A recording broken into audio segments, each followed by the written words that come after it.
Bismillahirrahmanirrahim. Wasalisu utawi kang kaping telu iku ghuslul yadaini, mbasuh tangan loro, inal mirfaqaini tumeka maring sikut loro.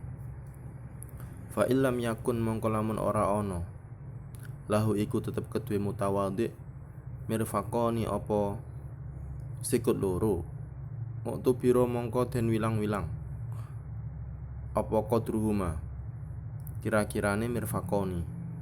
Wajib bulan wajib apa ghuslu ma basuh anggota alal yadaini ing atase tangan loro min sya'rin nyatane saking rambut wasil aten lan uci-uci wa asbu'in lan driji zaidatin kang tambah wa adhafir lan pira-pira kuku. Wajib bulan wajib apa izalatu mangilangaken perkara tahtahu kang tetep ing dalem ngisoriku adhafir utawa kuku min waskhen nyatane saking reget yamna'u kang nyegah apa wasakh wusulal ma'i ing tumekane banyu. Rukun wudu. Fardunya wudu yang ketiga adalah membasuh kedua tangan. Masih sama aktivitasnya seperti rukun yang pertama, yaitu membasuh. Karena nanti di rukun berikutnya ada yang mengusap atau mashun. Nah, ini ghuslun, membasuh. Nanti membasuh wajah dan membasuh kedua tangan. Kalau urutannya dari awal, niat membasuh wajah dengan batas-batasannya yang sudah kita bahas. Yang ketiga, membasuh kedua tangan hingga siku. Nah, perbedaan membasuh dan mengusap adalah membasuh harus ada wusulal ma, air yang sampai, airnya sampai, tidak mablulah, tidak hanya basah gitu, enggak, tapi harus ada airnya yang mengalir. Nah, tidak cukup hanya basah-basah mablulah gitu, enggak cukup. Tangan yang basah ditempelkan itu enggak cukup. Nah, rukun wudhu yang ketiga ini adalah membasuh kedua tangan hingga kedua siku. Nah, ketika seseorang itu tidak punya siku, tangannya rata sampai pergelangan atas itu, sampai pundak itu tidak ada sikunya, itu gimana? Nah, maka caranya, apakah harus dibasuh sampai pundak? Ya enggak. Ini musonef memberikan solusi i'tabaru qadruhuma, ya kira-kiranya itu misalkan 2/3-nya itu sudah siku, ya dibasuh sampai 2/3-nya. Nah, sampai segitu istihadnya ulama dahulu untuk mencari solusi bagi kasus-kasus yang mungkin terjadi sampai ditulis sama ulama. Itu saking sayangnya ulama dahulu. Nah, diwajibkan untuk membasuh sesuatu yang ada di atas tangan, seperti halnya bulu rambut, uci-uci itu tonjolan. Kalau ada tonjolan daging, nah itu wajib dibasuh. Atau jari yang tambah, ada orang yang jarinya satu lengan itu, satu telapak tangan itu biasanya umumnya 5, ini 6. Nah, itu juga wajib dibasuh. Dan juga kuku yang panjang atas baik bawahnya juga wajib dibasuh. Nah, ini catatan wajib menghilangkan sesuatu yang ada di bawahnya kuku yang menghalangi sampainya air kepada kuku bagian bawah. Itu catatan paling penting. Jadi kalau kuku kita hitam wajib dibersihkan, karena kalau tidak dibersihkan itu yumna, mencegah wusulul ma, mencegah sampainya air pada kuku bagian bawah. Itu catatan bagi rukun yang ketiga, yaitu membasuh kedua tangan hingga siku. Warabi'u utawi kang kaping 4 iku mashu ba'dir roksi. Ini membahas yang keempat, yaitu mengusap sebagian kepala. Iku mashu ba'dir roksi, ngusap sebagian sirah.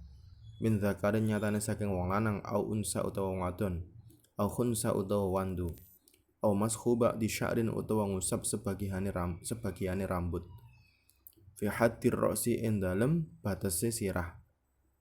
Wala tata'ayyanu lan ora dadi tertentu apa aliyatu tangan lil maskhi maring gawe ngusap bal balik ya juzu wenang bi khirqatin kelawan ngusap ngangge pepeh wa ghairi halan liyane khirqah, maksudnya itu kain pakaian. Walau ghuslan lamun basuh sapa mutawadhi ra'sahu ing sirahe mutawadhi badala hali dadi ganti mashaha badala maksiha hali dadi ganti ngusape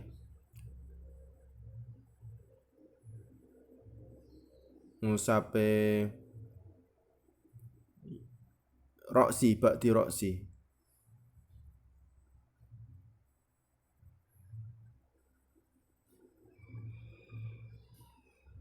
jaza mongko wenang apa ghuslu. Walau wadu'an lamun nyelahake sapa mutawadhi ya tahu ing tangane mutawadhi al mablulata kang teles walam yuharrikha lan ora ngobah-ngobahake sapa mutawadhi ha ing yadahul mablulah jaza mongko wenang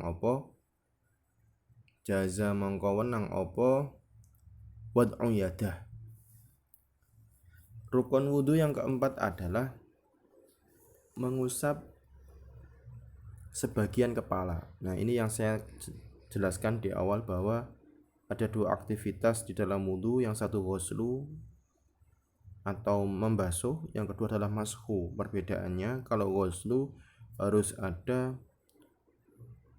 aliran air, kalau mashu cukup mablulah atau basah terus ditempelkan, itu mashu. Kalau ghuslu harus ada air, wujud airnya yang bisa dialirkan pada anggota.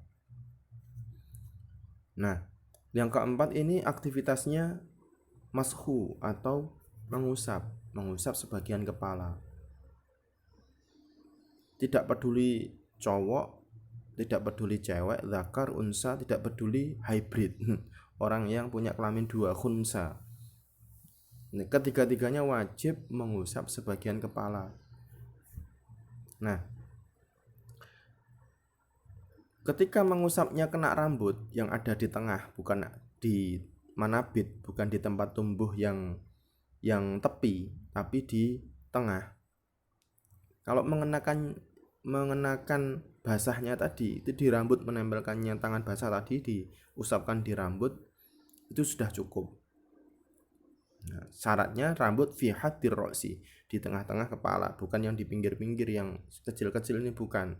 Misalkan pakai pomade atau minyak rambut eman nggak rapi, ya jangan gitu. Itu bahkan itu harus dihilangkan dahulu, karena minyak tadi menghalangi rambut. Kalau bisa rambut yang terkena pomade atau minyak itu dibersihkan dengan air mengalir baru diusap. Dan tidak harus menggunakan tangan. Nah, kata mu'alif wala tata'ayyanu al-yadu lil mashi. Jadi tidak harus menggunakan tangan untuk mengusap, boleh pakai kain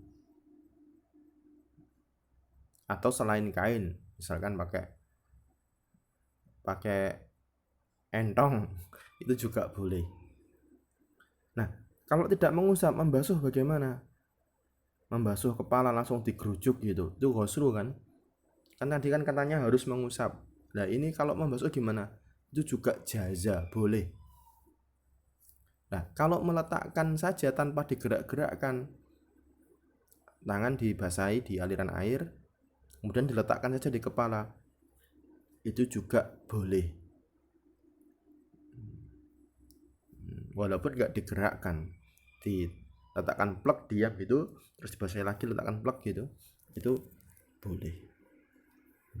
Nah, mungkin ini rukun wudhu yang ketiga, yaitu membasuh kedua tangan hingga kedua siku. Yang keempat, mengusap sebagian kepala. Rukun berikutnya kita lanjutkan besok. Allah a'lam bishawab.